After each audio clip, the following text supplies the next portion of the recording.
Welcome to lesson number 7 of our flute circle group. This lesson is going to be a rather short one. It's basically on amplification, things that make our flutes sound even better.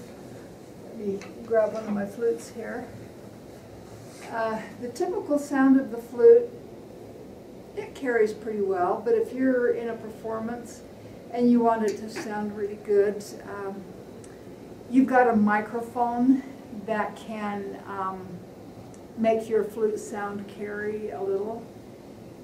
You can use different kinds of equipment to put in reverb into the sound of your flute, and that makes it sound really pretty.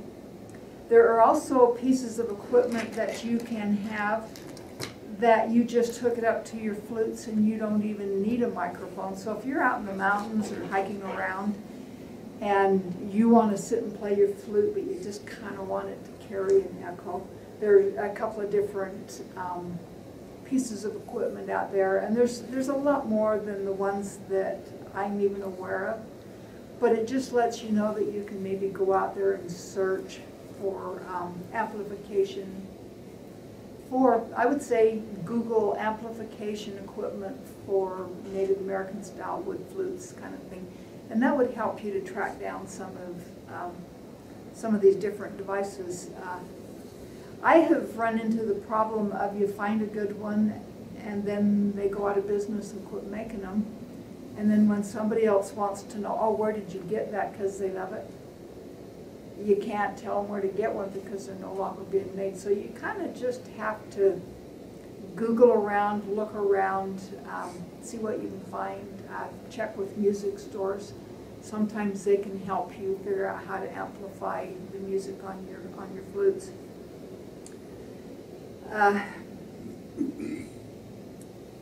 The one that I have here that I really love it, but I'm pretty sure he's no longer in business.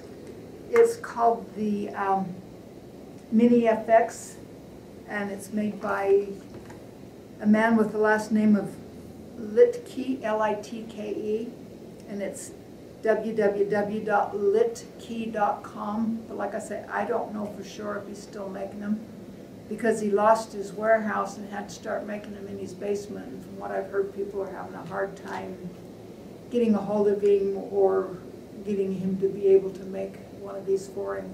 But I'm going to just kind of show a little bit of the difference that you get. They come with little microphones that go in your flute. And I think what we're going to do here is basically teach you how to use amplification on your flute a lot more than where to get it, because it's so hard to keep finding places. But there is a certain way that you need to use amplification on your flute. With this Mini FX, when I plug my microphone in, it will turn the machine on. I've got to make sure I've got the right end. That turns my machine on, and then the microphone is just this little thing right here. You have to be careful where you hold this to your machine, or you'll get ugly sounds, and you would really hate to be in the middle of a performance and have that start to make weird sounds and ruin the hard work of the song that you're trying to do. But I just stick it right here in the strap, and I want the microphone to be by the sound hole that's up here, because the sound is going to go in here. You don't want it down here because the sound isn't really coming out of here. It's coming out from up here. If you are playing with a microphone, I like the microphone to be coming up and then pointing down right over the top of the sound hole on my flute.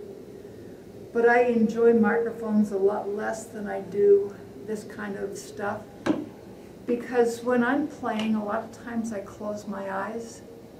But I gotta be careful that I'm not gonna knock my flute into the stand of the microphone, or that I'm keeping the sound hole under the microphone. When I've got it right here, It doesn't matter what way I face, what way I turn, close my eyes, don't close my eyes, it doesn't matter.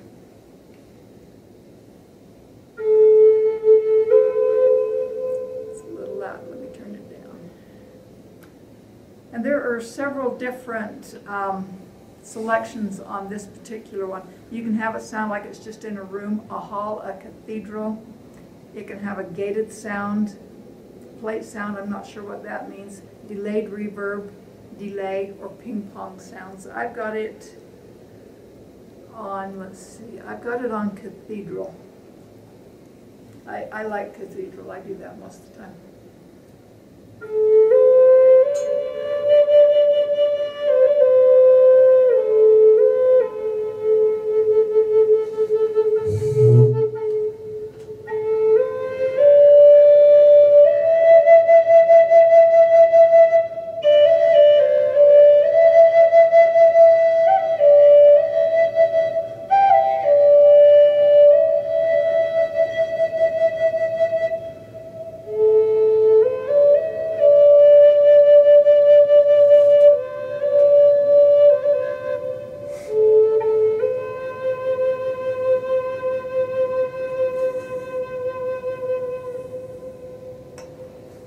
That's the Mini FX. It's got the small speaker or microphone placed very close to the sound hole. If I get it too far away from the sound hole, it's going to change the effect. Let's see if I can play that without knocking it out.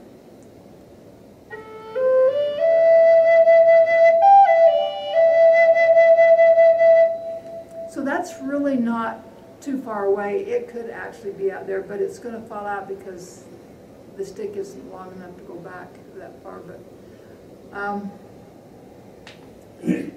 I would say at least that close to the sound hole to be able to get the sound effects that you're wanting from your machine here. I unplug it and then that machine is turned off.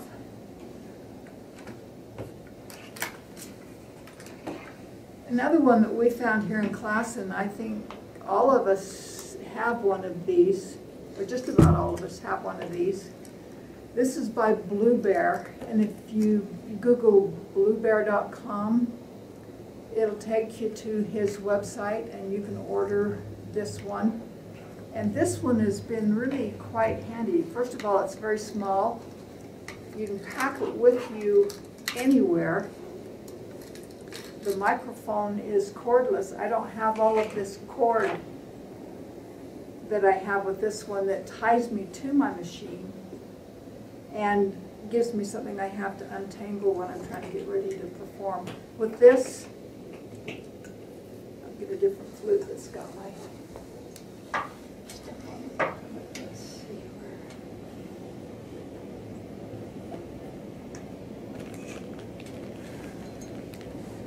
Left one of my flutes at home, I guess. This one, we have taken and put Velcro on our flutes. We have not glued them to the flutes. Nobody wants to take a nice, shiny, beautiful flute like that and glue something on it, because some of these flutes you might pay an awful lot of money for. So we have just taken it and made it really tight so that it doesn't slide around a lot. But I can get that off my flute with no damage to my flute, because I'd really hate to ruin, you know, a good quality flute.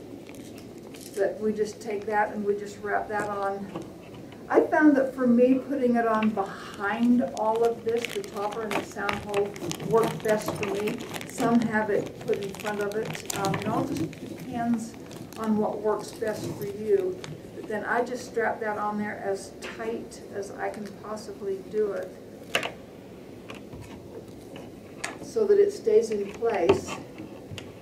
And then we also put Velcro on the back of our microphones, so that we can just take and put that microphone right on there and it stays. Then if we're performing and we are going to change flutes for a different song, we can just take that microphone off really quickly and put it onto another flute. I'm going to strap this because I didn't get it tight enough.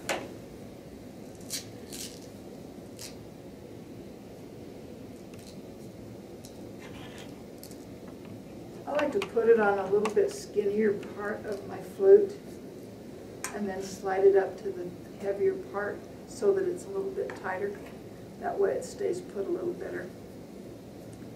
But I'm just going to attach this, and then on this microphone there's a little button where we have to turn the microphone on, and hopefully I haven't let this thing die without recharging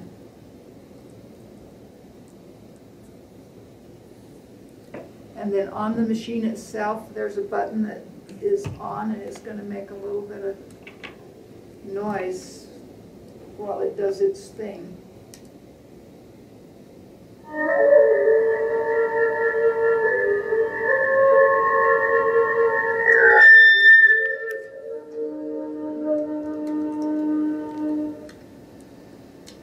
I love it when it reinforces my lesson to be careful where you have the flute and the machine at the same time so that you don't get a squeak.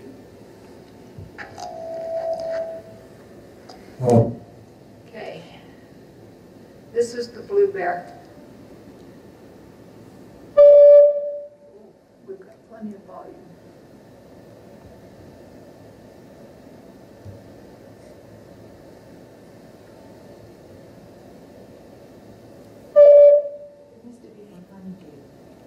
It needs to be behind me. Okay, we're going to put this behind me, but it's on. But notice that my microphone is down, hanging over the sound hole.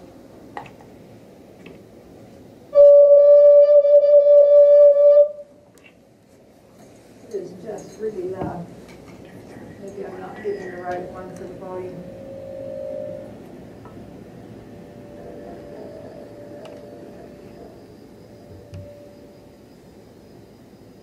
Does it have an echo with it? It should have an echo, but I've got the volume. I'm struggling to get the volume where it belongs, but let's see how that does. Because I turned it way down.